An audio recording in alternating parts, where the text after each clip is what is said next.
And welcome back to Tech Tuesday. So today is the substrate story. So for an artist, the substrate is what we paint on. So what I want to talk about today is some of the surfaces that I've kind of worked through and the things that I paint on. There are an endless number of substrates that you can paint on. So I'm just going to kind of touch base on some of the things that I have experience with and what I've found. There are some universal kind of things with this that while I'm primarily an airbrush artist or an artist that uses an airbrush mostly, this type of topic can be broad. It can cover just about any kind of art. So you can apply what's in this video to just about any kind of art. The one thing that's really important to me is that my artwork lasts for as long as possible. That if someone purchases my art, it's not going to fall apart. It's going to be there for a very long time. Something that they can pass on and their kids can pass on. So that's, again, one of those universal things, no matter what you paint or what kind of painting you do or artwork, drawing or whatever. Ensuring that what you do this on is going to last a very long time is always a good thing. Now, that isn't a universal truth either. You may create art that's meant to be temporary. You may do your art on newsprint knowing that there's that finite feeling about it, that it's not going to be here forever. That's a whole other thing. So there's an argument there. But for today, we're just talking about artwork that's going to last for a very, very long time. So that's kind of what we're looking at. All right, so let me go through some of the substrates that I've used a lot of, and why I've done it, and why I use them, and that kind of thing. And it's the advantages and disadvantages too, because for me it's more of a practical thing than a surface thing, if that makes any sense. So the first one for airbrushers are canvas, or any artist really. So stretched canvas have been around forever. The one thing that you're going to find that I keep going over and over again is quality and how these different surfaces are made and prepped. Because again, if I'm looking to have these last for as long as I possibly can, that's going to be a topic that comes up over and over again. So for canvas, you could spend a whole video just on canvas. In fact, there are a number of really good videos on YouTube about qualities of canvas, making your own canvas. It just goes on and on. This is a great subject if you like painting on canvas. Like I said, you could spend your whole career refining this particular substrate. For me, that's not something that I really get into as far as making them and prepping them. So I like to buy ones that are pretty much ready to go that I know I can trust. So again, you pay a little bit more for this. You pay a little bit more for going for Winsor & Newton or Frederick's high-end canvas or any of the other brand name canvases. You could certainly go find generic, off-the-shelf, cheap canvas just about anywhere. But again, you have to know what you're painting on. Those really inexpensive canvases can have acid in them. They could be poorly constructed. The stretcher bars, the wooden parts that make up the canvas, can warp over time if they're not strong enough, heavy duty enough. So again, you got to look at the long term on it. You don't want to pass off a poor quality headache on someone else. You do the painting of your life, and you did it on a $2 canvas that's going to fall apart. So again, think that way. Of course, if you're practicing, if you're just kind of working things out, you don't have to do your artwork on the best quality product. However, if you're practicing, especially with airbrushing, I've always kind of said that working with the subject or the substrate close to what you ultimately want to paint on is important, and it is. If you do all your practicing on paper and then you decide to do your perfect painting on canvas, there's a grain to that canvas. There's that nap of the canvas that's going to act completely different than paper. So all the practicing you did on here may not apply 100% to when you go to put it on a canvas. So I always suggest going for the surface that you think you might ultimately end up on. And in that case, yeah, buying inexpensive canvases to practice on, 100% great. But again, you do that one amazing piece and it's on a piece of garbage canvas, that's going to be a problem. So that's what I have to say about canvas. I don't do very much canvas work. I don't like the surface. So what I would often do is gesso this more than it already is and then sand it smooth. So I don't do a whole ton of canvas, but when I do, like I said, I kind of go for the higher quality canvases so I don't have a problem. All right. let's go with the next, not really disposable, but sort of disposable substrate, which is paper. I've done a lot of work on paper. I do a lot of work on paper now. They're designed for me to be a little bit less expensive paintings, so they don't run the same kind of price range as the metal and hard surface paintings that I do. So I also do most of my work on paper in black and white, which also reduces the cost too. But it's the same deal here. When I'm looking for paper, I'm looking for something that's acid free, that's good quality. You know, usually the heavier papers are what I'm looking for because I do a lot to them with tape and, you know, masking and that kind of thing. So I'm looking for something that's a little bit more solid. So a good paper taken care of will last a very long time. So that's what I go for there. And those paintings, you know, like I said, they're mostly all black and white.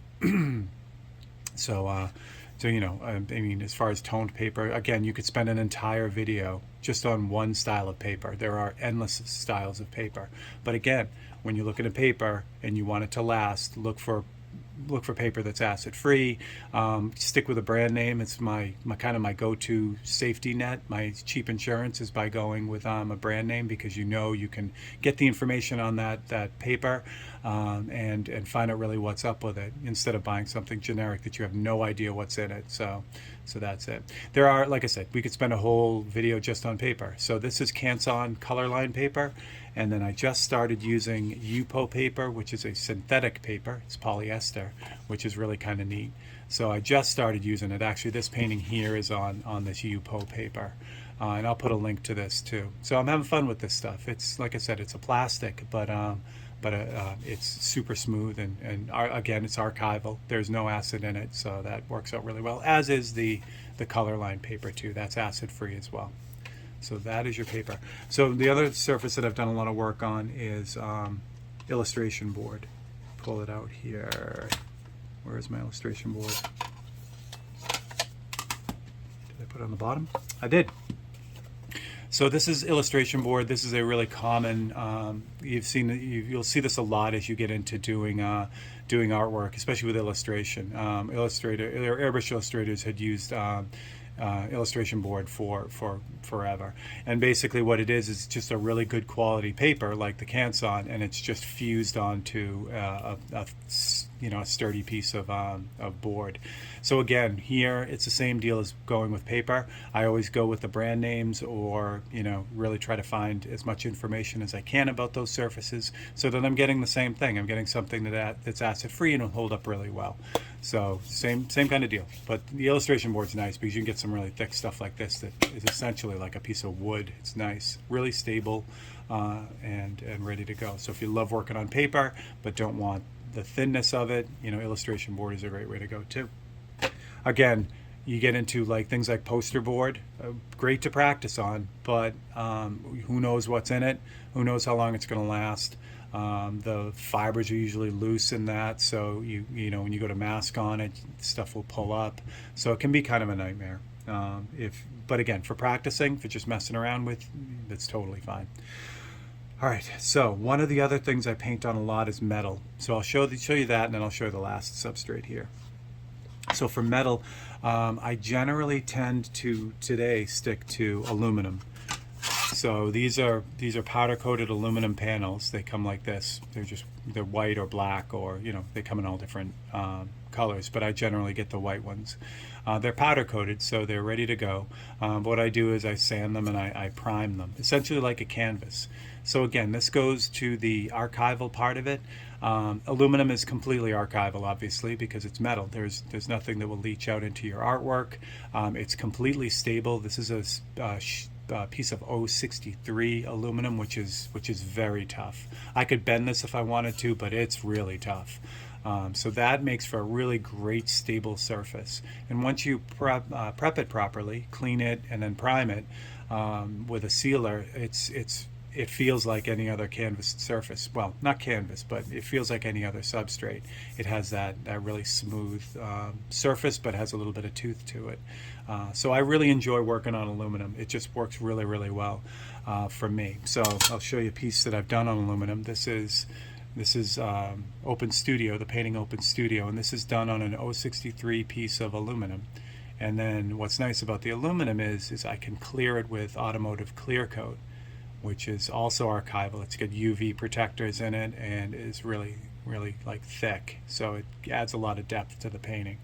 So it's like varnish on steroids. It really works well. So I've done a lot of these aluminum panels with this clear coat on, and it's working out really, really well. And I know this is, if you know, assuming it's not going to be hung in the sun, direct sun, and heat up, this will last forever. This will be this way forever. And if something happens to the surface, there's enough clear on there, we can literally sand it and polish it and get it back to brand new. So again, archival. You know, I want it to last forever. I want the owner's children's children's children to be able to pass it down, that kind of thing.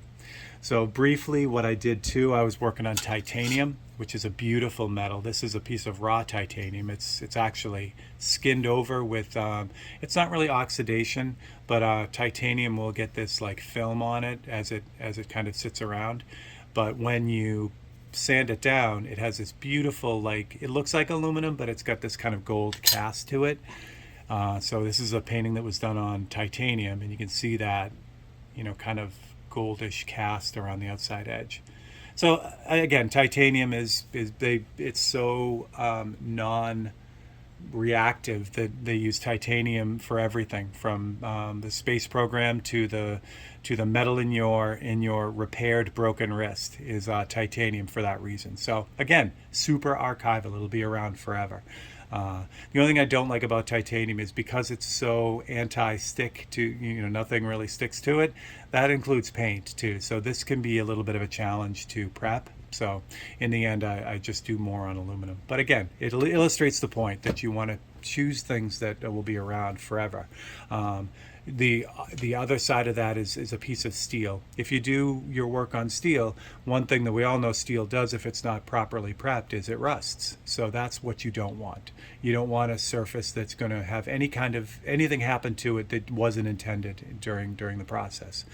So certainly you can prep steel so it doesn't do that. I do a lot of work on razor blades, which are steel, but again, you have to really be educated on what's going to happen to the surface over time. It'll really save your artwork. All right, finally, a surface that I started using a few years ago that I really, really love is prepared hardboard. This one is made by Ampersand. This is well, I'll talk about the surface in a second, but the way they do this is they take a piece of MDF, this hardboard, and then they prime it with different surfaces. Mostly the one I use is clay, which is really, really nice. This one is gesso, so it's got the same surface as what you would put on a canvas to prep it, and this has some tooth to it as well. But these are also archival. They're ready to go. They'll last forever. They resist warping and all that fun stuff. So this is a great way to go too. Again, I could do a whole video on this. You can make your own if you are crafty enough. These were handmade by a friend of mine. So you can make your own. You can actually go on and find a video on doing that. So for me, it's just as easy for me and the scale I work on to just buy the pre-made ones. Again, these are by Ampersand. The company is Ampersand, and I'll put the link to them in the comments as well, or the description as well. This comes in a bunch of different surfaces. So the one I generally use is the clay board, which again has this clay surface on it, really smooth, and just works really, really well for the paintings that I do. So again, archival, it's going to last forever. I don't have to worry about it. I don't have to worry about things falling apart once someone buys it. And that's really important, because if you're asking a premium for your artwork, which you should, you really want to make sure that your artwork is premium from top to bottom. You know, no corners are cut, except for this board, which has the corner cut, but that's a whole different story. Anyway, so that's kind of the Substrate story. Again, I only spent about 15 minutes on this. There is endless amounts of information on what you can do your artwork on. But again, that one common thing that I want to make sure of with my stuff is that it lasts forever. It really lasts for a very long time. So that's really, really important. So it's just knowing what you're painting on, and that'll kind of get you through. So I hope that you enjoyed this. If you have any questions I know I glossed over a lot of things really quickly. If you have any questions on any of it, please drop them in the comments.